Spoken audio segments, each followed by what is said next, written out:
Hey, Damian Mason here with a question before we hop into this episode of the Business of Agriculture. If you farm for a living, you employ a lot of amazing technology, from your inputs that you put into the soil to the tractor that you sit in, your combine, and the amazing data that it harvests. But has your soil analytics kept up technologically with everything else in your farming operation?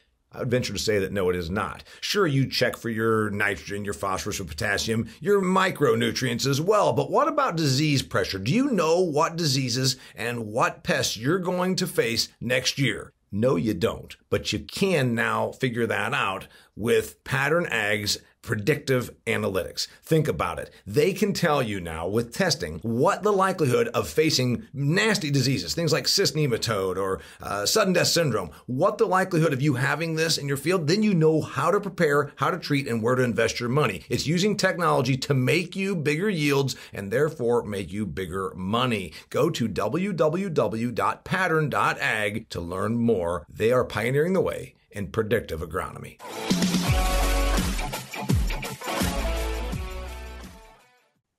Well, greetings and welcome to another fantastic episode of the Business of Agriculture. It's me, your host, Damian Mason, bringing you an awesome topic today because it's timely and it's informative, at least as informative as we can be, because we're talking about the Farm Bill 2023. You are in agriculture, you are impacted by the Farm Bill. For a little history, every 5 years, going back to the 1930s, I believe was the first Farm Bill, we have had the Farm Bill. It comes out. It's hotly debated. It is never, ever going to make everybody happy, and it is growing in terms of how much it costs. It's basically the USDA budget, and it's also prioritizing items, things like crop insurance subsidies, if you will, things like SNAP, food stamps, free lunches, all that stuff is part of the Farm Bill. You probably knew this already, but if you did not, you're going to learn a lot about the Farm Bill. My guest is Paul Neiffer. He is known as the Farm CPA. He's also been a guest on this program before, talking about agricultural finances and farm accounting, if you will. So you can go back and listen to hear from Paul about that. But Paul also keeps up with what goes on in Washington, D.C.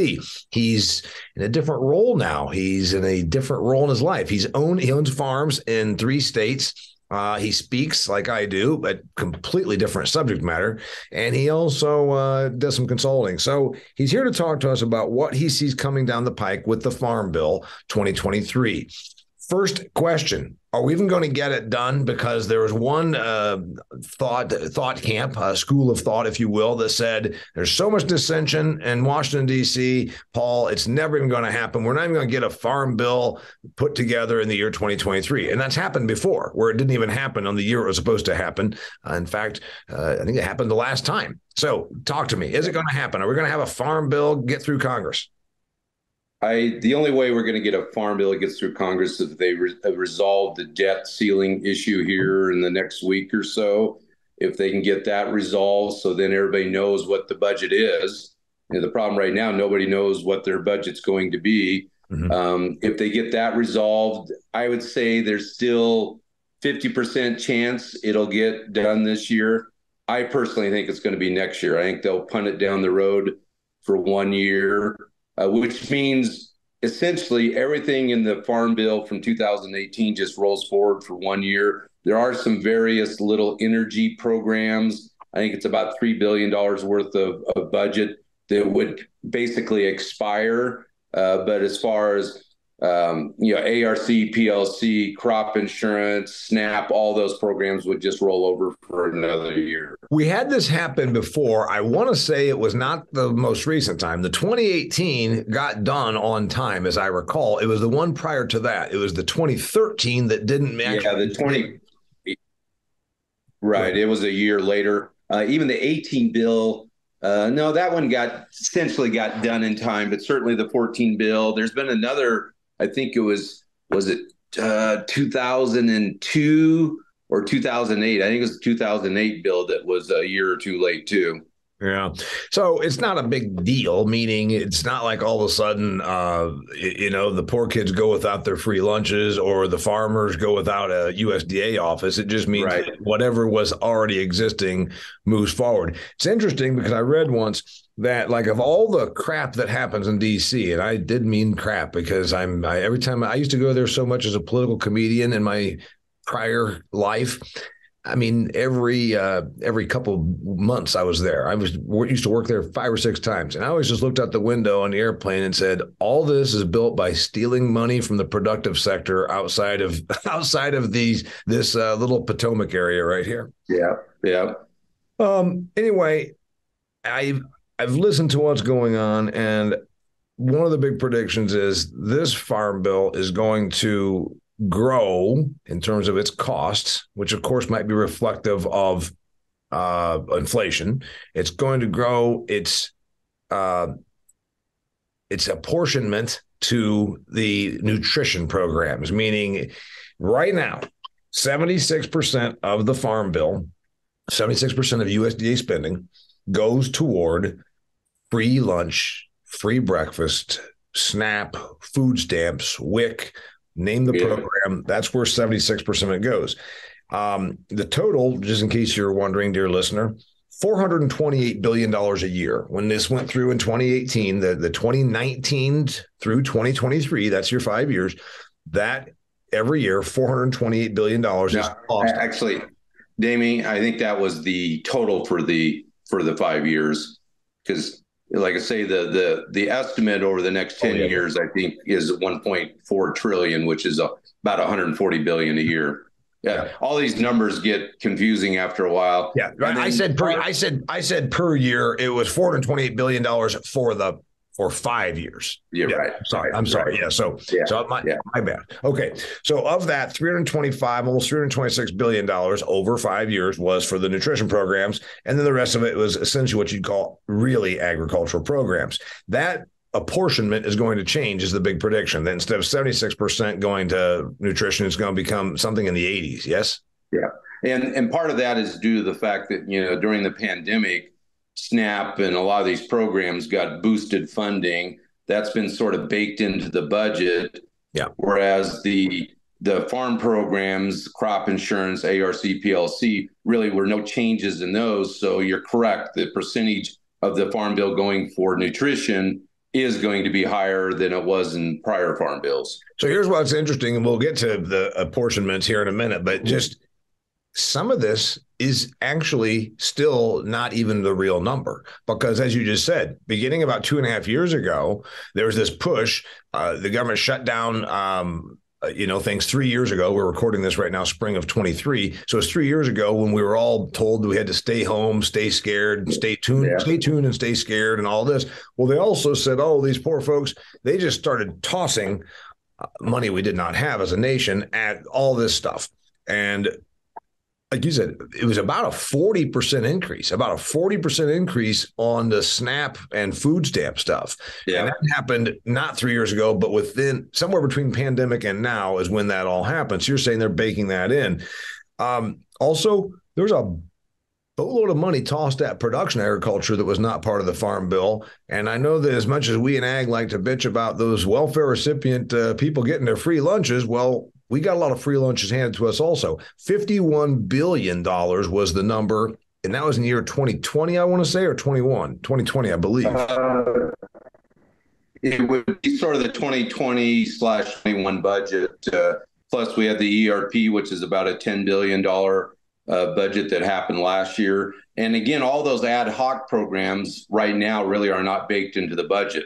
So if they're able to bake those into the budget, yes, there'd be more funds available for the ag sector. But my understanding right now is none of that really is baked in. Okay, so wait a minute. What year was it that $51 billion? It was 21 or 20? Well, it was 20. It was, remember the fiscal budget for the government starts October 1 through September 30th. I think most of that rolled into that October 1 through September. I don't do since you and I don't do government fiscal years, we do the one that the IRS makes us do. I'm talking about our year. So It was, I think, 20 that we got $51 billion. And again, we used to think that was a big, huge number, $51 billion. But now in Washington, D.C., they're tossing trillions around left and right. Yeah. But anyway, the point is that was never part of the farm bill. That was supposed to be tariff relief, which was, I think, in 2019, tariff relief. 18-19 was MFP, correct? Yeah. Yep. So that was all stuff that was nothing in the farm bill. And then it was 2020 that was COVID relief. Now, whether it got paid in 2020, I don't care about fiscal years. So the point is, it's been a boatload of money. And so these things aren't even part of the farm bill. Right. Correct. Correct. So really going forward right now, it appears based on just, and I was in DC about a month ago meeting with senators and representatives and some of the staff.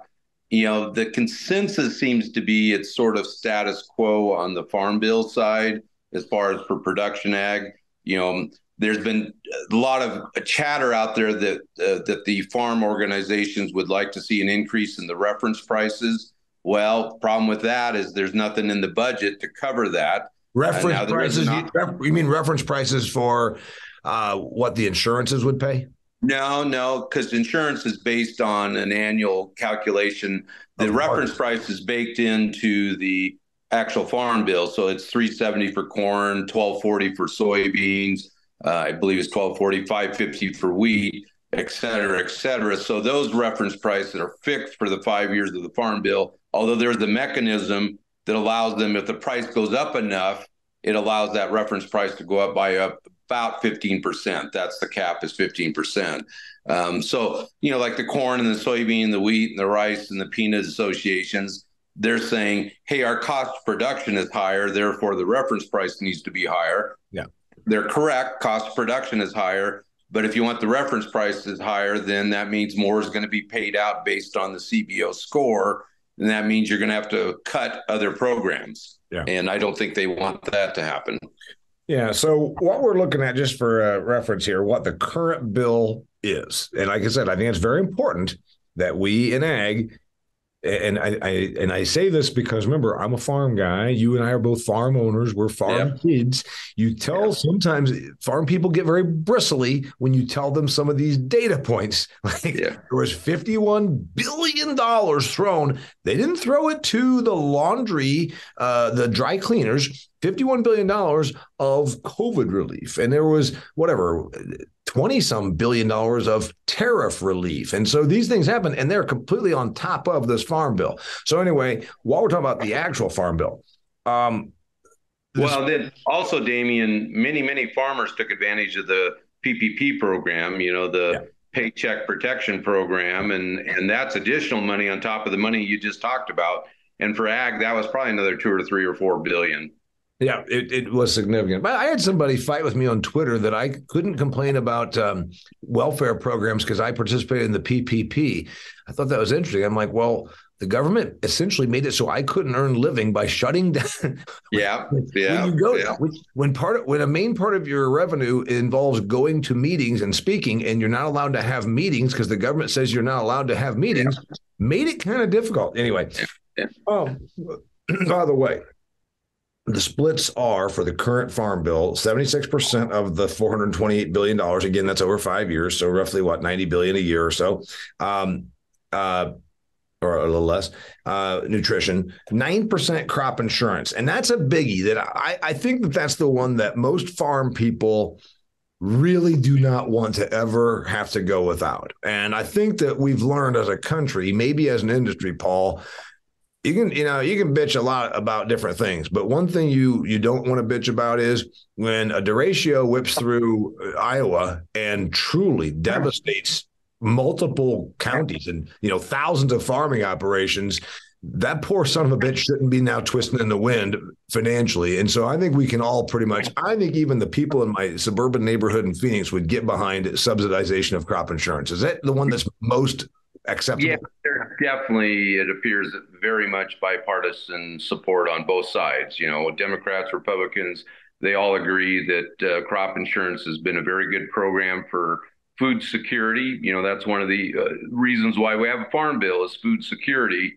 I think we found that out a little bit during the pandemic, supply chain issues. If we're not, supporting ag, then we're going to have some issues. So and there appears, based on what I've heard, talked to, et cetera, not a lot of chatter at all about curtailing any of the crop insurance programs. Yeah. Matter of fact, they're interested in creating additional crop insurance programs. I took advantage of the margin program in my Missouri farm, actually my Iowa farm, but the Missouri one's going to pay off. They want to expand that more around the country.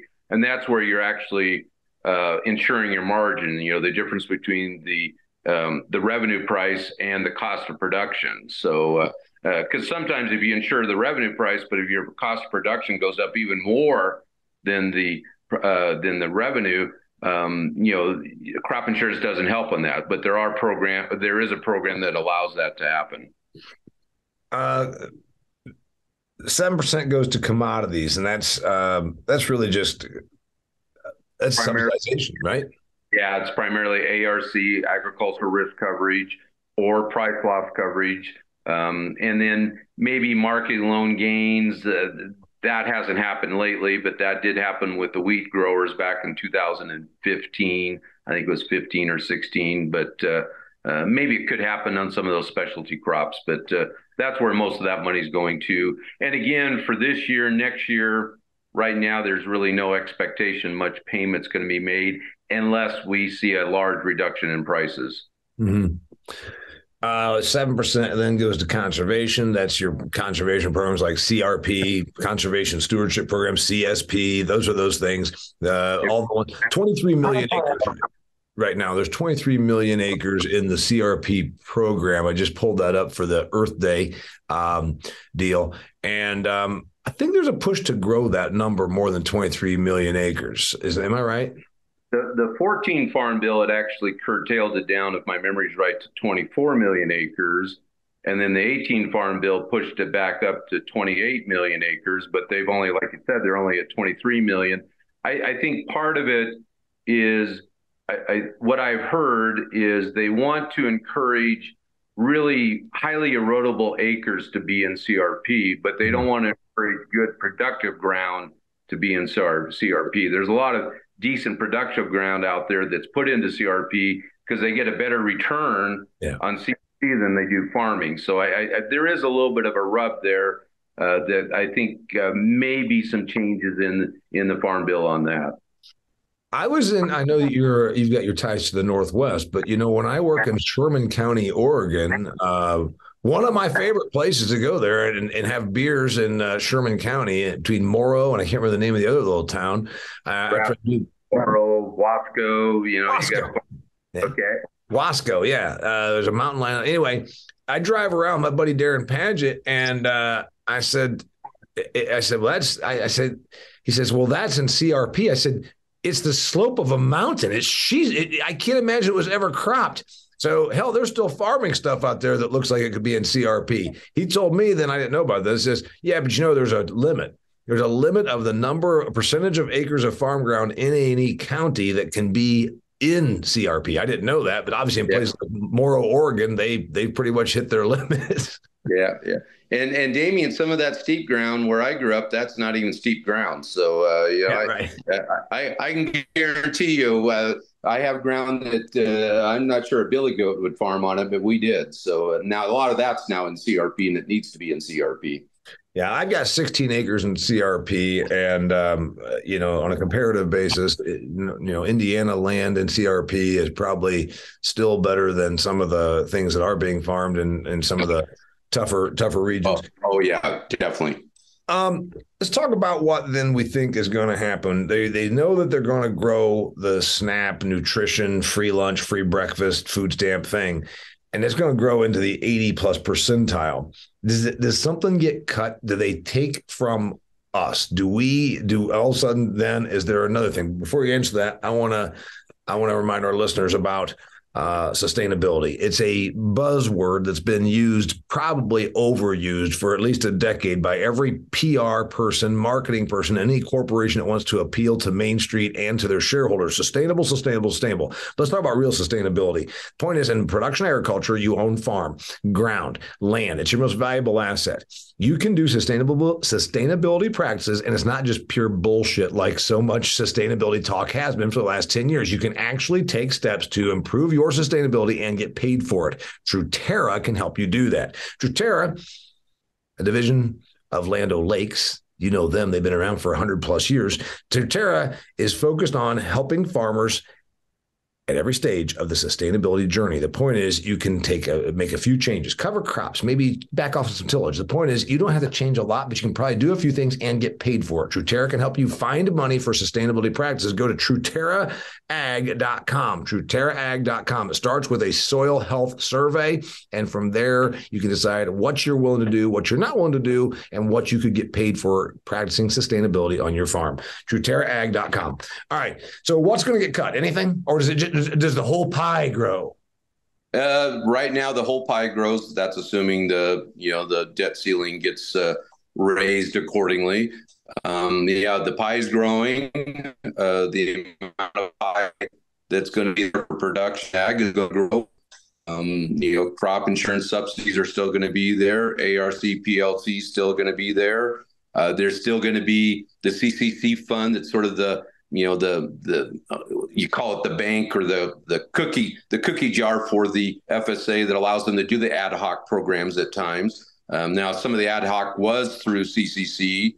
MFP was basically through CCC. Now, the ERP, that was directly administered or authorized by Congress. That wasn't through CCC. Paul, you're getting a little alphabet soup here. So MFP was the one that was the tariff for Trump. That was the market facilitation program. The CCC is the Commodity Credit Corporation. That's the division of the USDA that allows them to do certain ad hoc type programs. What about loans like these deals where, and I point this out, I shot a whole episode about it, pretending that that's one of my big gripes. A young person just can't get into agriculture. I'm like, well, you know what? That's a lot of nonsense, because if you're like 19 years old, no education beyond high school, penniless, you can still go get a USDA loan for $1 million to build a hog barn. Say you're penniless and you don't have any money and you're 19 years old and you want to get into, manufacturing desks. The USDA is not going to give you $1 million. Nobody's going to give you $1 million for that. But the point is, there's some really good programs that, frankly, do enable young people to get into agriculture. Is that part of the CCC? No, that's actually authorized in the Farm Bill itself. So that's a direct authorization. And then we also know the Inflation Reduction Act that was passed last year has got another almost $20 billion that's set aside for underserved farmers, veterans, those type of people. There's additional funds for conservation, et cetera, et cetera. So that is separate from the Farm Bill. Now, whether it gets baked into the Farm Bill going forward, nobody knows. But that's an additional, I think it's $18.8 billion, somewhere in that number, that's going to be funded over the next 5 years. What about limitations? The guy that rents my farm ground is a large-scale dairy producer, and there's this misconception among the general public, and I've heard it said to me from people that are not ag people, said, I read in the paper that the USDA programs, all they do is support those big mega farms, those factory farms. And I said, well, that's actually inaccurate, because you could argue that a lot of the USDA programs cap out on the amount of money per entity, and so they end up, you could say, in many ways, USDA programs and the Farm Bill prop up small and sometimes even inefficient producers. You could definitely make that argument. Most of the programs have $125,000 cap. Sometimes it doubles if you're, quote, meet their definition of farmer. We won't go into that. That get me off my horse on that one. And then there's AGI limits, adjusted gross income limits of about 900,000. Most farmers, because of cash method of accounting and other deductions that they're allowed, very rarely go over that limit, but it does happen. Right. So, you're right. As far as the amount of funding, it is primarily going toward smaller farmers up to a certain cap. Now, if the farm operation has a husband and a wife and a couple kids and their spouses, they can still qualify for, half a million or $1 million of payments. But, that's the rules right now. Moving forward, Paul, the numbers I'm looking at here, this is the stuff I printed off. You and I were talking right before we hit the record button. This is from University of Illinois' analysis of the Congressional Budget Office's statements. Moving forward, the 10-year baseline for the Farm Bill is projected to be over $1.4 trillion, or roughly $140 billion each fiscal year. So to compare that to currently, remember it was 428 or 428 divided by 5. About 86 billion. Yeah, 86 billion. And now we're going to move into 140. So you're talking about a substantial, right? We're talking about 86 divided by 140. Yeah, 62% increase, almost 63. 61% increase. You did that in your head. I had to pull up my calculator. No, I had a calculator here. So, all right. So anyway, the point is 60% increase. Now you can say, well, there's inflation at play here, and there is. But let's just go ahead and talk about some of the realities. When you see this kind of rise on this, 85% of that, by the way, is going to go to the SNAP. 85% will go. So the growth is from 76% of our total to 85% is the projected right now for food stamps, SNAP, nutrition, free breakfast, etc. 7% for crop insurance. That's a little bit down, 9%. So there is going to be some shave off of our programs. Well, of the budget. Dollar amount is still going to be higher if we take 428 times 9% versus $1.4 trillion times 7%, dollar amount, there's still more money for crop insurance than there was. Oh, wait a minute. Are you saying you'd rather have 7% of a number that's double the 9% of a smaller number that's half? What? If you do the math, it's a much bigger number, Damian. So I'd much rather have 7% of 1.4 trillion than 9% of 428 billion. Just call it silly. All right. Yeah. So that looks like that's going to be the biggest line item still for the farm at the farm gate is the crop insurance. I don't see any cuts when I'm looking through here. I don't see anything where they're saying, you know what, the one thing we're never going to do again, boom. There doesn't look like there's any real cuts, no? Yeah. There's been really no chatter on cutting. Now there's going to be some nuances, some changes, but as far as any material cuts, right now there's no discussion on that. But again, contingent on debt ceiling, negotiation, et cetera, because we know that the Republicans want to roll it back to the 22 spending. That would potentially, compared to 18, it'd still be an increase. I mean, even if they cut it back to 22 spending levels, that's still an increase over the last farm bill. Talking about disaster assistance for livestock, disaster assistance for tree producers. I'm going through here and looking at anything. I've never really fully understood the PLC and the ARC, so it looks like those basically say the same anyway. Yep. So no big cuts. Is there any gripe to be had? Is there a gripe out here in among us ag people? Yeah, I mean, I wouldn't say it's gripe. Again, you have the ag organizations asking for an increase in the reference price. You have some. There's one senator out there that would like to go back to having PSC and ARC based on planted acres, not on base acres. That would open up WTO, World Trade Organization, to come in and slap our hands like they did 10 years ago. See, now that stuff that, by the way, that doesn't seem to. I don't see that where I am. Where are these things an issue? I don't think those are an issue to my farmer friends in Indiana, let's say. It's more of a outside the Corn Belt states. It would be peanuts. It would be rice and so on and so forth. There's also some talk about opening up allowing base acres to be adjusted. That happened in 2014. And I think that it would be primarily for the soybean producers. Okay. They would like to appreciate, or they would like to be able to increase their soybean base acres, although soybeans really haven't paid much lately. So I don't know if that's that helpful or not. But a lot of wheat acres have become soybean acres, so that would be helpful. A lot of wheat acres became corn acres, and that's been going on for the last 30 years. By the way, there's always the other gripe. I'm just going out here of the gripes I hear. And I do something that a lot of people in agriculture, I hope, tune in.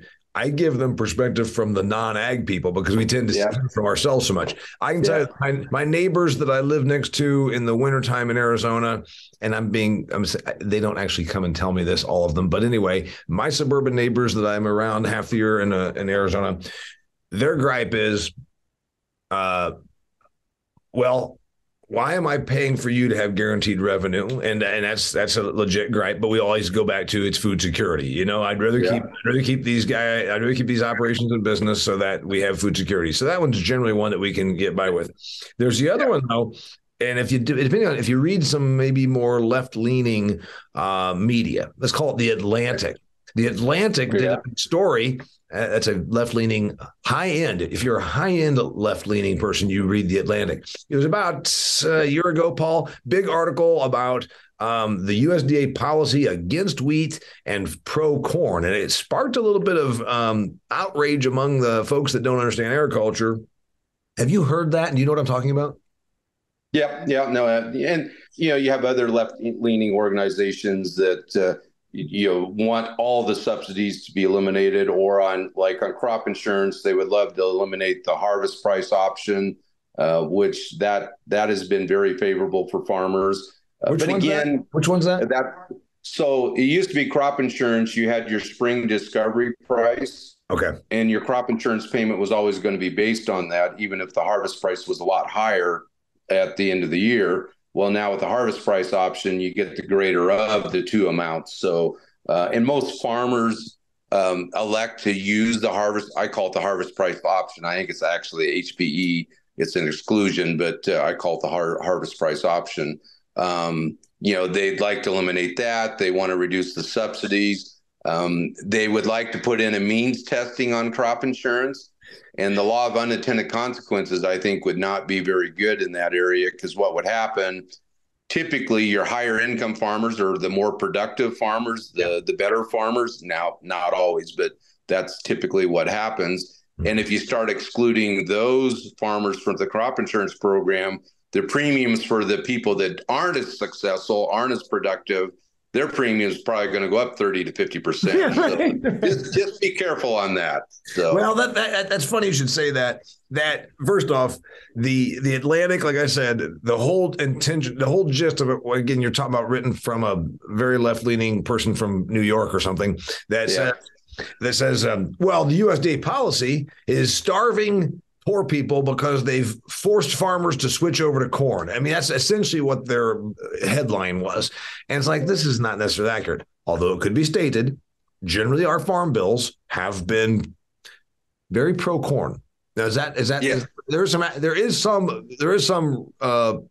fire behind the smoke for things like the Atlantic. Well, I don't know if I'd say the farm bill has been pro-corn. I would say the ethanol mandate is pro-corn. There you go. Because remember, the ethanol mandate's not a farm bill issue. Right. It's an energy issue. So with that, yes. And then now we have sustainable aviation fuel credits potentially coming down the road. Renewable diesel. Could be soybean.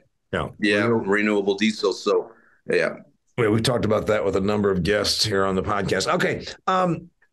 The other stuff that's coming down here, I mean, it's getting to where it's so big on SNAP. And the one thing that comes up every 5 years, and it only comes up in agricultural circles because, again, the suburban person has no idea. They hear about a farm bill. Maybe it crosses their path if they're on media. Certainly it's never covered by the mainstream media. But, maybe the person that's not an ag person's on their phone and they see something about a farm bill. They don't probably even care. But those people that dig a little deeper, like, whoa, is this where we're paying them farmers not to plant? That's the other one that you always hear about. Conservation, in other words. We're paying you not to farm. Well, that's not necessarily. I've always had to explain that, too. I said, I have 16 acres. It's not the best part of my farm ground. I put in wetlands and prairie grass and tree plantings. It's good for wildlife, good for the water, the hydrologic cycle, et cetera. So, and I always say, remember, it's actually a contract. Most people that aren't in ag have no idea that CRP is a contract. CSP 10 years is a contract. I mean, or 15. And you sign up, and by God, there are things you have to do as a part of your contract because the government, in essence, is renting those conservation areas. Most people don't know that are outside of ag. But the one thing is about the SNAP stuff. Every now and again, we have this thing only in ag. Is it time to separate it? And it's interesting, Barry Flinchbaugh, the esteemed old Kansas State University professor, and I disagreed. He was a bit left-leaning as well, but he and I talked about it, and he said, no, you got to have the tie-in with the food and nutrition programs or we'll never get any support. And I hear that all the time, like, well, what kind of support do we need? I still believe that they should be separated, but there's this bastardization that happens in Washington, D.C., and then among all of our commodity groups, from the peanuts to the corn to whoever else, that says, nope, got to have it all together. That way we can get support. And I'm like, I'm not sure we're getting support anyhow. What do you think? I think you still need to have it tied together because there's just on the Senate side, we have enough representation of farm states to get it through. But if you look at the House side, if you separated them, obviously it's a House representation. House representation is apportioned by population, and we know that. We know that central Nebraska doesn't have any population, so therefore they have very little congressional representation. So your point is that we. But why? What do you say? You think it wouldn't get passed? You think there would be no farm bill? I think you'd have a farm bill, but I think the amount of budget allocated to the farm bill without tying it in with SNAP would be lower. All right. Yeah, I'm not saying you wouldn't get a farm bill. I'm just saying the amount of funding would certainly be lower. I mean, we have a defense bill every defense spending that, and it's not because they build armored tanks in my county. So I don't know if I agree with that as much. But the point is, they're probably not going to unseparate, are they? No, at least not for the foreseeable future. You think that the nutrition programs are a part of the Farm Bill and forever will be? Well, and part of that also, you got to remember, nutrition is administered by USDA, who also administers the farm program. So it'd be difficult to have two separate, SNAP bill and a farm bill floating around that is being administered by one agency. That'd just be a little bit more difficult. Right. And to the whole credit of everything, the USDA's mission, I talked about it in my book, subtle, this is my desk copy. I talked about it in my book. When Abraham Lincoln signed into law the U.S. Department of Agriculture and referred to it in his final speech to Congress as the People's Department, it truly was about a affordable and safe and abundant food policy, which is why we've had what we've had for so long. Safe, affordable, and abundant food was the mission of the USDA. So to that level of purity, even though I think it's very bastardized in Washington, D.C. with all of the haggling and whatnot that going on, to the level of purity that it is, at least it's pure to its incarnation, meaning in 1865, it was about feeding the populace. Yeah. No, I agree. What needs to change? We talked about what was, we talked about what's going to be. In your opinion, what should change? I think on the production ag side, I don't see any need for major changes there. Yeah, would it be helpful to have higher reference price potentially? But I guess personally, as an American citizen, I do think we spend too much money on SNAP. It just seems like nobody, I probably shouldn't say that because, I get in trouble, but nobody really is starving in America. Everybody has the ability to have 3 meals a day. We hear on the news, the left side of the media, well, that's not true. Well, no, it is, because I've been in foreign countries where people are starving. I mean, even the homeless here in Denver area are probably eating better than a lot of people in Africa. So I just think we could spend less there. Yeah, also it's whether it's how the degree of fraud in those things, but it's the tough part is when people say, well, Damian, you sound like a rich guy that, has never had to go without food. Well, trust me, I wasn't always a rich guy. And so, and I was eligible for free lunches my entire growing up with 9 kids and what little bit of income my family had. So we didn't take it, which is really funny. My parents refused to take free and reduced lunches because of the stigma. But one thing I can tell you is when there's some program when you're talking about the most recent one, $326 billion in 5 years, for God's sakes, you're talking about $65, $70 billion a year. of course there's going to be fraud. The numbers are too big for there not to be fraud. So that'd be my argument against the nutrition programs as they currently are. Yeah. They get gamed. Yeah. Is there anything else that needs to change? We have the work issue. The 20 hours is 30 hours. We always have those issues between the Republicans and the Democrats. But I'm fairly happy with the Farm Bill as is. If they simply extended it with minor tweaks, I think it would be a decent Farm Bill. I think that from my perspective, and again, I'm just a farmland owner and I rent my farm ground out. I think it would be, if they're going to be realistic, like you said, the calls from more left-leaning sources about income caps, or like you said, means testing. So if you make a certain amount of money, you're not allowed to get crop insurance. I agree with you. That is so misguided that all of a sudden you factor out, a huge percentage of the farming population that can't get insured. Well, it would probably end up being the private market would step up, but it'd be much more cost prohibitive. Yeah. Well, it's just like anything else. If you say that if we were to reduce SNAP and people say, well, people would starve, the charitable organizations out there would step in. I mean, if truly people were starving, we would support it. The American people have always done that support.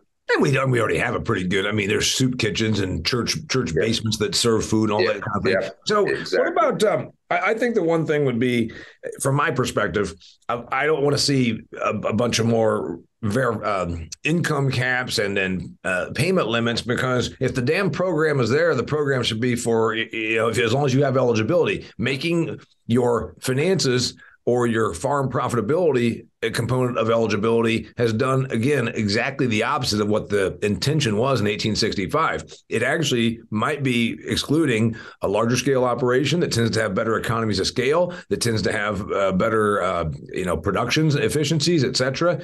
And I'm not all saying bigger is always better. I'm just saying we both know the realities of some of this. So I'd like to see those things go away, but I don't think they will. Will they? Yeah. Well, and again, it comes back to a budget. If you made it unlimited, you would have to tweak the program, because they have a certain budget they have to hit, and you make it unlimited. That means more is going to go to the larger. Well, that then means, hey, instead of getting 60 cents for this, you're only going to get 30 cents. So that you always have that offset.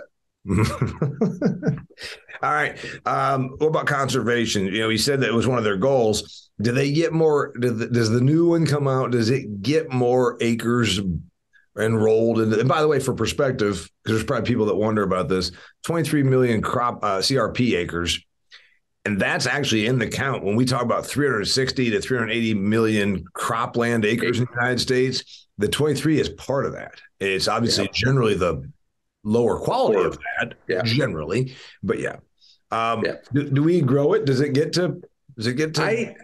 I don't think it's going to grow much. I think what will happen is certain practices will be incentivized. They're going to say, hey, we want you to do cover crops. We want you to do this. We want you to do that on the acres that are actually in production. Yeah. I think that's going to be more their focus than saying, hey, we want to take acres out of production. So one of my big predictions has been, this will be our last topic on this. My big prediction has been that this one will be overflowing, rife, absolutely spilling out with programs for green, whatever that should be, carbon, cover crops.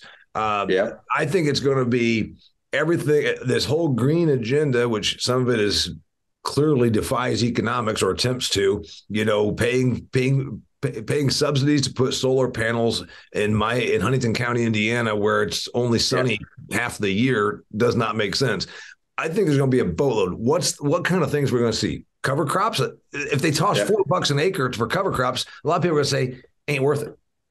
Well, there's also credits inside of the Inflation Reduction Act that may provide an incentive for like an ethanol plant to pay more for your corn if you grow cover crops. So that's going to be a direct benefit. I can get more money per bushel if I have cover crops. Yep, potentially. I mean, that's still to be worked out. What about, Paul, and this is one of my other big predictions. If not this farm bill, then the next one. if you want crop insurance, instead of means testing it, instead of income, you can all have crop insurance, but you're going to do this, this, and this. You're going to do cover crops. You're going to do reduced tillage. I see the carrot approach. I hope the carrot approach versus the stick approach. Am I right? Is it going to be in this farm bill, or is it the one that's coming up 5 years from now? I would say not this one, but potentially the next one. I mean, we already saw it a little bit in the emergency relief program that phase 2, or phase 1, phase 2, they're requiring you to get crop insurance in order to get the payment. So, they're already starting to tie your hands a little bit. So, but again, I don't think it'll be this farm bill. It'll either be the next one or the one after that. Got it. Well, I predicted it. I'm not going to be surprised if there's a last minute, we're talking about Washington, D.C., where there's some things thrown in as a condition. Okay, I'll finally approve this, but you want crop insurance, then I also want you have to have windmills and butterflies and cover crops. I mean, hell, who knows what? That's where I see things going. You don't think so? All right. Yeah. His name is Paul Neiffer. He's the Farm CPA. You agree? You got a little bit of a bad signal. I tend to agree with you, Damian. I believe it or not. I appreciate you saying that. All right. His name is Paul Neiffer, and he agrees with me sometimes, and I agree with him most of the time. If they want to find you because they like hearing what you have to say, how do they find you? A couple options. Email is farmcpa@outlook.com. I have a blog called farmcpareport.com. So those are probably the two easiest ways to get a hold of me. Got it. farmcpa.com is how we can find you. No, farmcpareport.com, and then farmcpa@outlook.com. Got it. That's an email and a website address. He's Paul Neiffer. My name is Damian Mason, and this is The Business of Agriculture. Hey, Damian Mason here with a question before we hop into this episode of The Business of Agriculture. If you farm for a living, you employ a lot of amazing technology, from your inputs that you put into the soil to the tractor that you sit in, your combine, and the amazing data that it harvests. But has your soil analytics kept up technologically with everything else in your farming operation? I would venture to say that no, it is not. Sure, you check for your nitrogen, your phosphorus, your potassium, your micronutrients as well. But what about disease pressure? Do you know what diseases and what pests you're going to face next year? No, you don't. But you can now figure that out with Pattern Ag's predictive analytics. Think about it. They can tell you now with testing what the likelihood of facing nasty diseases, things like cyst nematode or sudden death syndrome, what the likelihood of you having this in your field, then you know how to prepare, how to treat, and where to invest your money. It's using technology to make you bigger yields and therefore make you bigger money. Go to www.pattern.ag to learn more. They are pioneering the way in predictive agronomy.